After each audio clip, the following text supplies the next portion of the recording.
গণতন্ত্রে কি সত্যিই জনগণের মতামত গুরুত্বপূর্ণ, নাকি সংখ্যাগরিষ্ঠ বলবে এবং বাকি সবাইকে চুপচাপ মেনে নিতে হবে? চলেন আপনাদেরকে একটি গল্প শোনাই।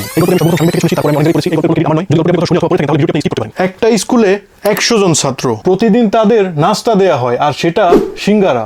শুরুতে সবাই আনন্দের সাথে খায়, কিন্তু কয়েক মাস পর তারা ঠিক করলো তারা এটার পরিবর্তন করতে চায়। আর তারা ভাবলো তারা ভোটের মাধ্যমে নির্ধারণ করবে তারা কি খাবে। 5টি খাবারের নাম উঠে আসলো: সমুচা, রোল, পাউরুটি, ডিম, চিপস আর সিঙ্গারা।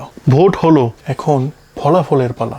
সমুচা পেল 18 ভোট, রোল 16, পাউরুটি ডিম 20, চিপস 17 আর সিঙ্গারা 29 ভোট। তাই শিক্ষক ঘোষণা করলেন সর্বোচ্চ ভোট সিঙ্গারা পেয়েছে, তাই নাস্তায় আবারও সিঙ্গারাই দেয়া হবে। পরাজিত 71 জন চিৎকার করে উঠল, স্যার এটা তো অন্যায়, আমরা এটা চাই না।